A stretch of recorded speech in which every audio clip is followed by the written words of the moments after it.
በፕሬዝዳንት ኢሳያስ አፈወርቂ ላይ አደገኛ የቦምብ ጥቃት ስለመፈጸሙ ልዩ ሰበር ዜና ደርሶናል። እስከ ፍጻሜው ከኛ ጋር ከሆናችሁ ተሰሙታላችሁ። በትግራይ ክልል ሁለተኛ ዙር ጦርነት በቋፍ ላይ ነው። ልዩ የጦርነት ዝግጅት እየተደረገ እንደሚገኝ ሚስጥራዊ መረጃ አፈትልኮ ወጥቷል። በዝርዝር ይቀርባል። በወልቃይት ጠገዴ ሰቲት ሁመራ ዞን አዲስ ኩነት የተመለከተ ልዩ ዜና ይዘናል። የአማራ ክልል አውዳሚ ጦርነት ተባብሶ ቀጥሏል። አንድ የፋኖ ከፍተኛ አመራር ለመንግስት እጅ ሰጥቷል የሚል ሰበር ዜና ተሰምቷል። ተጨማሪ ዘገባ ይዘንበታል። ክቡራትና ክቡራን የጥበብ ሚዲያ ቤተሰቦች በዛሬው ቆይታችን እነዚህንና ሌሎችንም ሀገር አቀፍና ቀጠናዊ መረጃዎችን በዝርዝር ወደ እናንተ የምናቀርብ ይሆናል። ጥበብ ሚዲያ በጋዜጠኞች የተመሰረተ ሚዛናዊና ተአማኒ መረጃዎችን በየዕለቱ የሚያደርሳችሁ ገለልተኛ የሚዲያ ተቋም ነው። ለቤቱ አዲስ የሆናችሁ ሰብስክራይብ በማድረግ የደወል ምልክቷን በማብራት የቤቱ አባል ትሆኑ ዘንድ በታላቅ ትህትና እንጋብዛለን። በቅድሚያም የቢዝነስ ዘገባዎቹን አስቀድመን ወደ ዝርዝር ዘገባዎቹ እናልፋለን። ዛሬ በኢትዮጵያ ንግድ ባንክ አንድ የአሜሪካን ዶላር 151 ብር ከ3 ሳንቲም ተገዝቶ 154 ብር ከ3 ሳንቲም ይሸጣል። ፓውንድ ስተርሊንግ 196 ብር ከ6 ሳንቲም ተገዝቶ 200 ብር ከ5 ሳንቲም ይሸጣል። የአውሮፓ ዩሮ 175 ብር ከ5 ሳንቲም ተገዝቶ 179 ብር በዛሬው ዕለት እየተሸጠ ነው። የስዊዝ ፍራንክ 184 ብር ከ8 ሳንቲም ተገዝቶ 188 ብር ከ5 ሳንቲም ይሸጣል። የኩዌት ዲናር 483 ብር ከ8 ሳንቲም ተገዝቶ 494 ብር ከ4 ሳንቲም እየተሸጠ ነው። የቻይና ዩዋን 20 ብር ከ9 ሳንቲም ተገዝቶ 21 ብር ከ4 ሳንቲም ይሸጣል። አንድ የተባበሩት አረብ ኤምሬቶች ድርሃም 41 ብር ከ1 ሳንቲም ተገዝቶ 42 ብር ይሸጣል። የሳውዲ ሪያል 40 ብር ከ3 ሳንቲም እየተገዛ 41 ብር ከ1 ሳንቲም እየተሸጠ ነው። እንዲሁም በእያንዳንዱ የምንዛሬ ዋጋ ላይ 10 ብር ተጨማሪ ጉርሻ አለው። በኦሮሚያ ክልል ሸገር ከተማ አስተዳደር አዋሽ ሜዳ ገብርኤል ተብሎ በሚጠራው አካባቢ የሚገኙ ነዋሪዎች ለአካባቢው ልማት በሚል የአቅማቸውን ያልሆነ ገንዘብ እንዲከፍሉ መገደዳቸውንና ገንዘብ መክፈል ካልቻሉ ቤታቸው እንደሚፈርስ ዛቻ እንደደረሰባቸው በሰጡት ጥቆማ አስታወቁም። ነዋሪዎቹ እንዳሉት የአካባቢው አስተዳደር 50 ሜትር ርዝመት ያለው የኮብልስቶን የድንጋይ ንጣፍ መንገድ ለመስራት ያቀደ ሲሆን ለዚህ ፕሮጀክት 16 ሚሊዮን ብር እንደሚያስፈልገው ተገልጿል። ይህንን ወጪ ለመሸፈን እያንዳንዱ አባወራ 36,000 ብር እንዲያዋጣ መወሰኑን ነዋሪዎች ተናግረዋል። ቅሬታ አቅራቢዎቹ አሁን ባለው የኑሮ ውድነት የዕለት ዳቦ መግዛት ያቃተው ሕዝብ ላይ ይህንን ያህል ገንዘብ መጠን መጫን ፍጹም ኢፍትሃዊ መሆኑን ገልጸዋል። ነዋሪዎቹ ይህንን ክፍያ የመፈጸም አቅም የለንም በማለት ለአካባቢው አስተዳደር ጥያቄ ሲያቀርቡ መክፈል የማይፈልጉ ከሆነ ቤቱን የማፍረስ ስራ ይቀጥላል የሚል የማስፈራሪያ ምላሽ እንደተሰጣቸው በምሬት ተናግረዋል። አንድ ቅሬታ አቅራቢ እንዳሉት ከልጁ ጉሮሮ ቀንሶ በስቃይ የገዛውን ቤት ዛሬ ማስፈራሪያ የሆነ ሲሆን ቤታቸውን እንደ ዋስትና በመጠቀም ክፍያ እንዲፈጽሙ መገደዳቸውን ገልጸዋል። ይህ ጫና በዕለት ተዕለት እንቅስቃሴያቸው ላይ ከፍተኛ ስጋት እንደፈጠረባቸው የገለጹት ነዋሪዎቹ ለስራ መውጣት ልጆቻቸውን ትምህርት ቤት ማድረስም እንዲሁም በነጻነት ተንቀሳቅሰው ለዕለት ጉርሳችን እንዳንሯሯጥ አድርጎናልም ብለዋል። በገዛ ሀገራችን መንግስት እንደሌለበት እንደተወረረ ከተማ እየተደበቀን እየተንቀሳቀሰን ነው ያሉት ነዋሪዎቹ የሚመለከተው ከፍተኛ የመንግስት አካል ጉዳዩን አይቶ መፍትሄ እንዲሰጣቸው ጥሪ አቅርበዋል። በአንድ ዓመት ውስጥ የ51 ጋዜጠኞች ጥቃት ሪፖርት መደረጉ ተገለጸ። የኢትዮጵያ አርታኢያን ማህበር ከአንድ ዓመት በፊት በዩኔስኮ ድጋፍ ባቋቋመው የጋዜጠኞች ደህንነት ፖርታል ላይ እስካሁን ድረስ የ51 ጥቃቶች ሪፖርት እንደተደረጉ አስታውቋል። የመረጃ ፖርታሉ የተቋሙ በጋዜጠኞች ላይ የደረሱ ሙያዊ ተጽዕኖችን፣ ክልከላዎችንና አፈናዎችን እንዲሁም በመንግስትም ሆነ በአሰሪዎች የሚፈጸሙ አካላዊና ስነልቦናዊ ጥቃቶችን በበይነመረብ አማካኝነት ሰብስቦ መፍትሄ ለመፈለግ እንደሆነ ተገልጿል። የማህበሩ ፕሮግራም አስተባባሪ ጋዜጠኛ ህልዳና እንዳለ እንደገለጹት ፖርታሉ የተዘጋጀው የመገናኛ ብዙሃን ደህንነትና ነጻነትን ለማሻሻል ሲሆን በጋዜጠኞች ላይ የሚደርሱ አካላዊና ዲጂታል ጥቃቶችን፣ ትንኮሳዎች እንዲሁም ጾታን መሰረት ያደረጉ ጥቃቶችን ለመከላከል ያለመ ነው። በዚህ እስካሁን ድረስ በጋዜጠኞች ላይ የተፈጸመ አካላዊ ስነልቦናዊ ጥቃት 51 ጥቃቶች ሪፖርት የተደረጉ ሲሆን በሴት ጋዜጠኞች ላይ የሚሰነዘሩ ማስፈራሪያን አስመልክቶ 13 ሪፖርቶች መቅረባቸውን ተናግረዋል። በተጨማሪም በእስር ላይ የሚገኙ ክስ የተመሰረተባቸው ጋዜጠኞችን የተመለከተ 2 ሪፖርቶች እስካሁን መቅረባቸውን ገልጿል።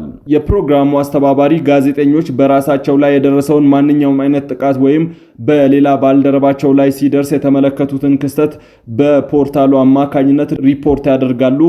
በፖርታሉ መነሻ ክትትልና ምርመራ ይካሄዳልን ብለዋል። ፖርታሉ አገልግሎቱን በ3 ቋንቋዎች ማለትም በአማርኛ፣ ኦሮምኛና በእንግሊዘኛ የሚሰጥ ሲሆን በቀጣይ የፖርታሉን አገልግሎት ከኢንተርኔት ግንኙነት ውጪ እንዲሆን ጥረት እየተደረገ እንደሆነም ገልጸዋል። ከቀረቡት 51 የጥቃት ጉዳዮች ምን ያህሉ በምርመራ ሂደት ላይ እንደሚገኙና ምን ያህሉ እልባት እንዳገኙ የማህበሩ ፕሮግራም አስተባባሪ ከመግለጽ ተቆጥበዋል። የሜዳ አህያ፣ ሰጎን፣ ቆርኪን ጨምሮ በአዋሽ ብሔራዊ ፓርክ የሚገኙ በርካታ የዱር እንስሳት የመጥፋት አደጋ እንደተጋረጠባቸው ተገለጸ።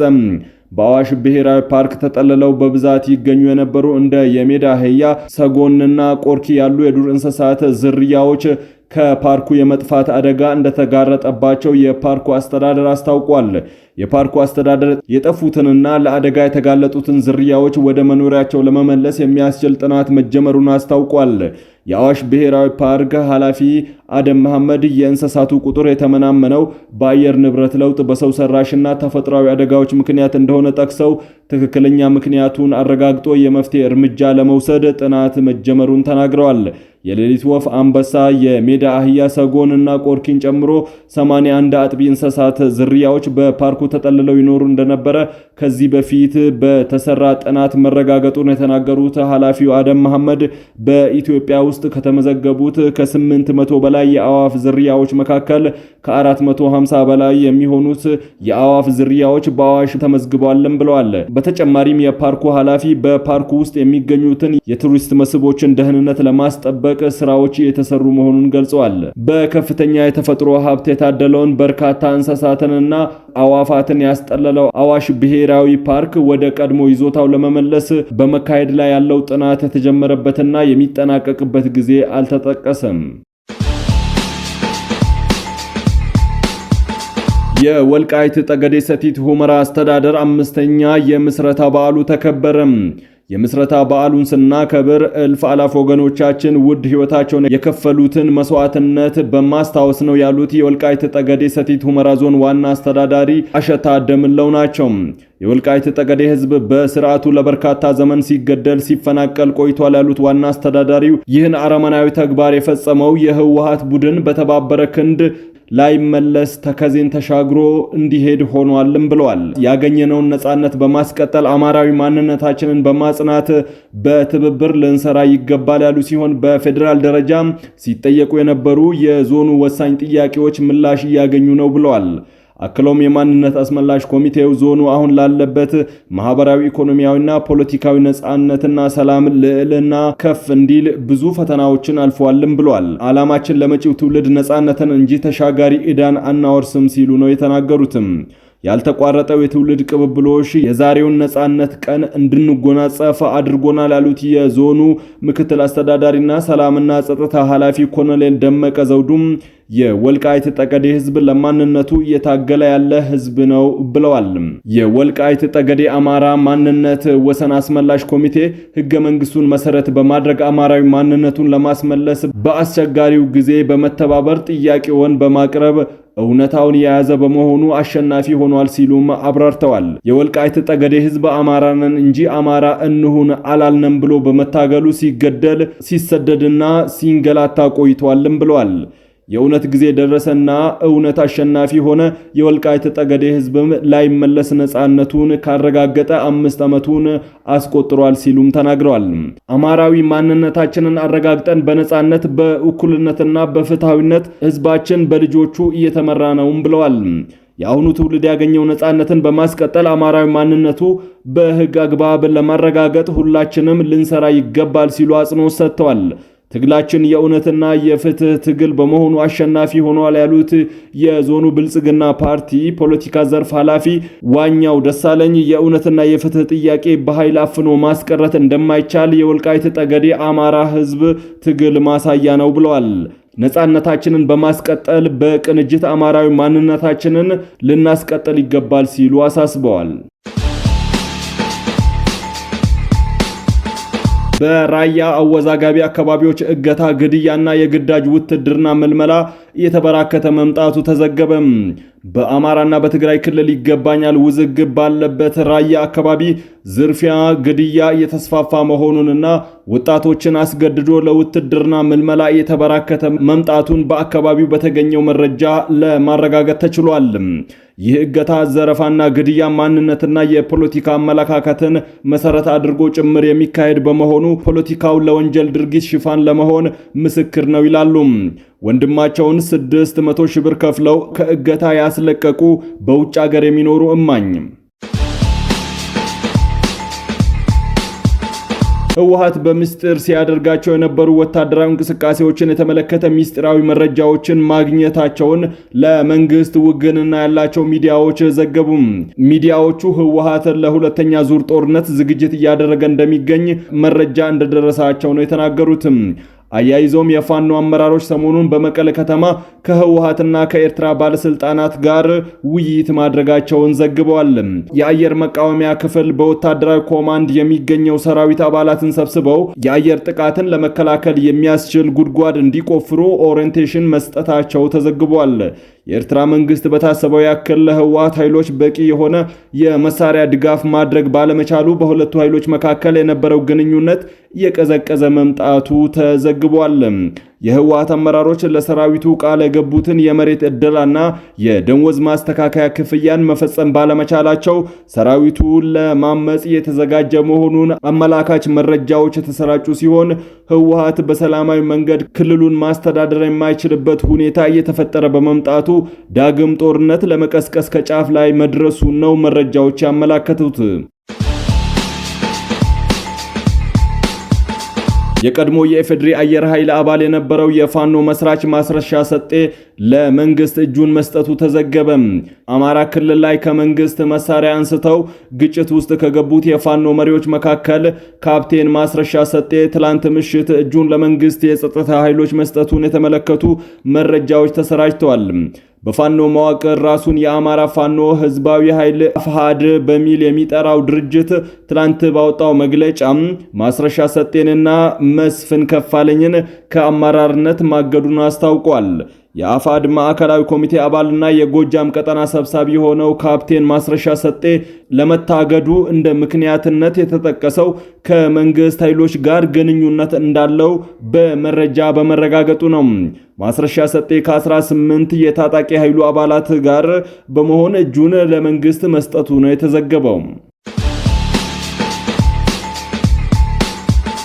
ፕሬዝዳንት ኢሳያስ አፈወርቂ ላይ በሱዳን የቦምብ ጥቃት እንደተፈጸመባቸው ተዘገበ። በከፍተኛ ጦርነት እየታመሰች የምትገኘው ሱዳንን ለመጎብኘት ካርቱም ያቀኑት የኤርትራው ፕሬዝዳንት ኢሳያስ አፈወርቂ በቅርብ ርቀት የቦምብ ጥቃት እንደተፈጸመባቸው ነው የታወቀው። ይህንን ጥቃት የፈጸመው በሐምዳን ዳጋሎ የሚመራው የጀነራል አልቡርሃን ተፋላሚ ኃይል የፈጥኖ ደራሽ ኃይል መሆኑ ነው የተዘገበው። ሐምዳን ዳጋሎ ከዚህ በፊት በኤርትራ ላይ የድሮን ጥቃት ለመፈጸም ዝተው የነበረ ሲሆን ፕሬዝዳንት ኢሳያስ አፈወርቂ በነበሩበት ቦታ ላይ የድሮን ጥቃት ፈጽመዋል። በሱዳን ካርቱም ኢሳያስ አፈወርቂ በነበሩበት ቦታ ላይ ፕሬዝዳንቱን ኢላማ በማድረግ በተፈጸመው ጥቃት በርካታ ሰዎች ሲገደሉ ፕሬዝዳንት ኢሳያስ አፈወርቂ ላይ ግን ጉዳት እንዳልደረሰባቸው ታውቋል። የፈጥኖ ድራሽ ኃይል የሱዳን መንግስት የሚያደርጋቸው ዓለም አቀፍ እንቅስቃሴዎችን ለማስተጓጎል ያለመ ተመሳሳይ የድሮን ጥቃቶችን በመፈጸም ተጽዕኖ እየፈጠረ ሲሆን ባለፈው ወር የሱዳን ዓለም አቀፍ አየር ማረፊያ በረራዎችን ለመጀመር በዝግጅት ላይ በነበረበት ወቅት የፈጥኖ ድራሽ ኃይሉ በፈጸማቸው ተከታታይ የድሮን ጥቃቶች ዓለም አቀፍ በረራዎች እስካሁን ድረስ ተስተጓጉለዋል። ክቡራትና ክቡራን የጥበብ ሚዲያ ቤተሰቦች ለሰዓቱ የመራረጥናቸው ዘገባዎቻችን በዚህ አብቅተዋል። ከኛ ጋር በመሆን መረጃን ከጥበብ ስለተከታተላችሁ ከልብ እናመሰግናለን። ሚዲያችን በጋዜጠኞች የተመሰረተ ሚዛናዊና ተአማኒ መረጃዎችን በየዕለቱ የሚያደርሳችሁ ገለልተኛ የሚዲያ ተቋም ነው። ለቤቱ አዲስ የሆናችሁ ሰብስክራይብ በማድረግ የደወል ምልክቷን በማብራት የቤቱ አባል ትሆኑ ዘንድ በታላቅ ትህትና ጋብዘን ተሰናበትን። ሰላም።